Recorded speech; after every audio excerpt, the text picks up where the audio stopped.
วันนี้เนี่ยเราจะมาคุยกับเจ้าของตลาดประกันแบบบำนาญสังคมผู้สูงอายุ ผู้สูงวัยเนี่ยว่ามันเป็นแบบไหนอย่างไรค่ะกับคุณสมโพธิ์เกียรติไกรวันรองประธานเจ้าหน้าที่บริหารบมจ.โตเกียวประกันชีวิตประเทศไทยสวัสดีค่ะสวัสดีครับสวัสดีครับพิธีกรทั้งคู่ครับครับผม วันนี้นะคะในประเทศไทยอะค่ะเราเห็นสัญญาณอะไรบ้างคะในการเข้าสู่สังคมผู้สูงวัยในอนาคตที่มันจะเต็มรูปแบบในอนาคตที่กำลังจะมาถึงเนี่ยค่ะเดี๋ยวนี้เขามีคำพูดอยู่แล้วว่า ยังไม่รวยก็แก่ซะแล้วครับครับคือคนสิงคโปร์เนี่ยเขารวยแล้วเขาค่อยแก่คนญี่ปุ่นเนี่ยเขารวยแล้วเขาค่อยแก่พอเขาแก่เขามีเงินเขาไม่มีปัญหาไอ้บ้านเราเนี่ย ยังไม่รวยเลยครับ ก็ดันแก่ซะแล้ว อย่างที่ผมบอกอะว่าสื่อมวลชนอย่างคุณเฉลิมชัยอย่างคุณเกิดน้องเนี่ยก็ต้องช่วยกันเป็นคนกลางใช่ไหมครับ ในการที่จะสื่อสารกับสังคม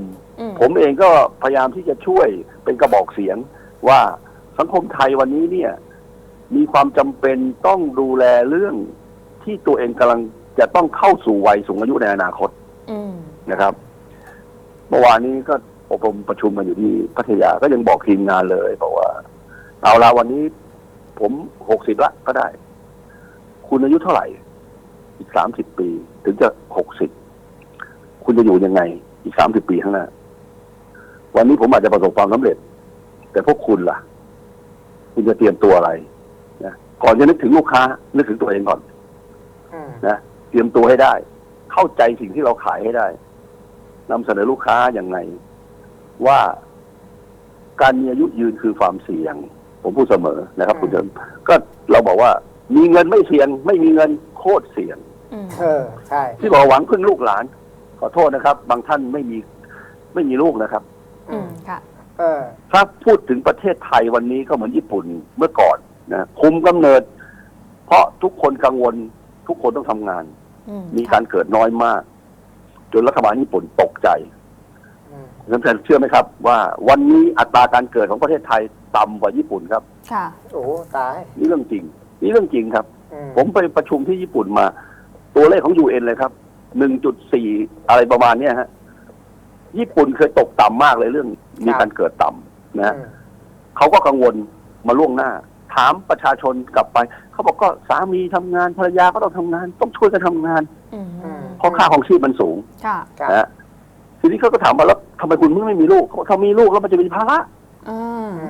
ลูกใครจะเลี้ยงรัฐบาลญี่ปุ่นหลังจากรู้ปัญหานะนี่เราคุยกันเป็นทางเปิดนะครับเพื่อให้ทางINNเราเป็นตัวสื่อสารไปเขาบอกว่างี้เขาสร้างศูนย์เลี้ยงเด็กเล็กทั่วไปหมดเลยผมเชื่อว่าทุกคนก็อยากมีลูกนะแต่เขากังวลว่าแล้วเขาจะเลี้ยงลูกยังไงแต่เมื่อมีวิธีเลือกให้เขาบอกว่าเขาจะได้มีสถานที่เลี้ยงเด็กนะฮะอยู่ที่ในใกล้ๆกับที่ทำงานเขาหรือใกล้บ้านเขาก่อนที่เขาจะออกจากบ้านเขาแฮปปี้เลยอัตราการเกิดดีขึ้นเลยครับแต่ก็ยังไม่ได้ดีมากนะแต่อย่างน้อยๆวันนี้อัตราการเกิดของคนญี่ปุ่นสูงกว่าประเทศไทยครับฉะนั้นคนรุ่นปัจจุบันเนี่ยอย่างรุ่นคุณหนุ่มคุณสาวอย่างพวกคุณเนี่ยก็จะเป็นภาระในการเลี้ยงผู้สูงอายุในอีก20 ปีข้างหน้าเพราะวันนั้นคุณก็ยังไม่ทันได้แก่หรอกใช่ไหมเพราะอะไรเพราะคนสูงอายุมันมากขึ้นคนเกิดรุ่นหลังขึ้นมารับที่จะมารับมือกับคนสูงอายุในอนาคตเนี่ยมันน้อยลงมันมีภาระที่มากขึ้นนี่มีคุณผู้ชมส่ง SMS ขึ้นมาบอกว่าตอนนี้หลานอยู่ป .6 ตอนนี้บอกเลยว่ารับภาระดูแลพ่อแม่ปู่ย่าตายายเฮ้ยป .6 นะอีกโอ้ตายแล้วนี่คือสังคมไทยเหรอนี่เขาก็ผมบอกไงฮะว่านี่คือสิ่งที่เราต้องยอมรับก่อนว่าสังคมไทยในอดีตไม่มีการเตรียมตัวอะไรเลยนะครับคิดอย่างเดียวคือถ้าสังคมไทยในอดีตนะไม่เป็นไรเดี๋ยวแกมาลูกหลานก็เลี้ยงแต่คนแก่ก็บอกว่าไม่เป็นไรแกมาก็อยู่บ้านเลี้ยงลูกหลานตกลงมันใครจะเลี้ยงใครเนี่ยจากที่คุณสมพศ์ไปดูงานที่ญี่ปุ่นมาเนี่ยในส่วนของการดูแลผู้สูงอายุล่ะเป็นยังไงบ้างฮะประเทศไทยทำตามทันได้ไหมหรือยังไงในเมื่อผู้สูงอายุที่ญี่ปุ่นมีเยอะแล้วมีกำลังซื้อสูงใช่ไหมครับเขาก็จะมีบ้านพักผู้สูงอายุเพื่อรองรับกับผู้สูงอายุทุกระดับเพราะว่าทุกระดับนี่คือว่าคุณมีเงินคุณก็สามารถอยู่ในบ้านพักผู้สูงอายุแบบฮารุฮารานะครับ ถ้าคุณมีเงินน้อย คุณก็อยู่ในระดับกลางๆซึ่งก็ยังถือว่ามีการดูแลคุณภาพชีวิตที่ดีนะฮะมีตึกของผู้สูงอายุที่ช่วยเหลือตัวเองได้ สามารถไปกินไปเที่ยวกลางคืนกลางค่ำก็กลับมาพักมานอนนะมีหมอคอยตรวจเช็คอีกพวกหนึ่งก็คืออาคารผู้สูงอายุสำหรับคนที่ช่วยตัวเองไม่ได้ต้องนั่งรถเข็นนะฮะก็อย่างเนี้ยคือคุณสามารถเข้าไปอยู่ จนถึงวันที่คุณเสียชีวิตเขาชาปนกิจให้คุณเรียบร้อยเอาสามีภรรยาไปอยู่ในบ้านพักผู้สูงอายุด้วยกันสามีไปก่อน ปีหน้าทำเชงเม้งให้เรียบร้อยก็ทำอยู่ที่อาคารนี้เลยนะทุกอย่างเบ็ดเสร็จหมดนะครับคืออย่างที่คุณสมพศบอกคือถ้าเกิดว่าเป็นประเทศไทยเนี่ย ถ้าบอกว่าบ้านผู้สูงอายุเนี่ยบ้านพักคนชราเราจะสยอง เราจะรู้สึกสยองไงนะฮะแต่ถ้าเกิดว่าเป็นที่ญี่ปุ่นนี่เขาอยากไปคือเรามีความรู้สึกว่าวันนี้วันเกิดนะ เราไปทำงานเราไปทำบุญที่บ้านพักคนชราและการกลายเป็นที่ที่เขาไปทำบุญนะครับค่ะเลี้ยงคนชราของเขานี่ไม่ใช่นะครับคือเราจะไปดูเขาเนี่ยเขาสั่งนะอย่าไปถ่ายรูปเขานะอย่าไปนะเขาไม่ใช่สัตว์ประหลาดเขาไม่ใช่อะไรที่คุณไปดูเขาแล้วคุณจะไปถามเขาเป็นยังไงบอกไม่ต้องถามคืออย่าเผลอไปทำบุญทะลึ่งที่ญี่ปุ่นเลยนะบ้านพักที่ญี่ปุ่นเนี่ยอย่าไปทำบุญเลยนะแล้วในประเทศไทยเองแหละธุรกิจที่มันจะต้องปรับเปลี่ยนเพื่อรองรับสังคมผู้สูงวัยเนี่ยมันต้องปรับอะไรยังไงกันบ้างเนี่ยเห็นบอกมีหลากหลายธุรกิจเลยใช่ไหมฮะจะได้เห็นโอกาสหน่อยใช่ครับเพราะว่าพอคุยเรื่องการตลาดเนี่ยการตลาดก็จะมองในกลุ่มคนที่มีกำลังซื้อใช่ไหมครับที่ญี่ปุ่นก็มองเฮ้ยคนสูงอายุมีตั้ง20 กว่า%กับ30%นะหลาย10 ล้านคน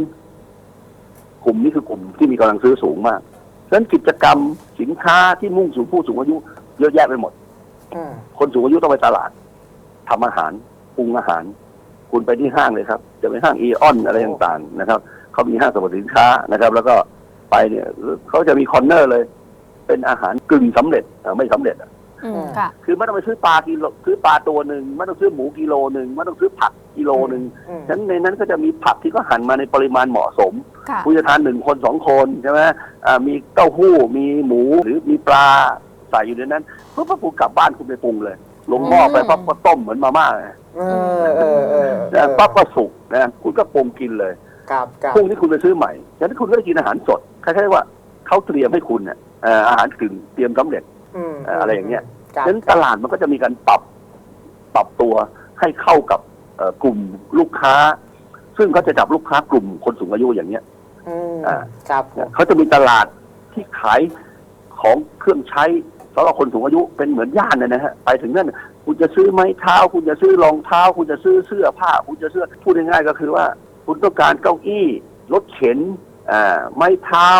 คุณต้องการอะไรก็แล้วแต่ที่เกี่ยวกับคนสูงอายุคุณไปเลยที่นั่นจะมีขายทุกอย่างค่ะเห็นไหมฮะบ้านเรายังไม่รู้จะซื้อไหนก็สเปะสปะไปบ้านเรายังไม่เห็นตลาดอย่างนี้นะผมคิดว่า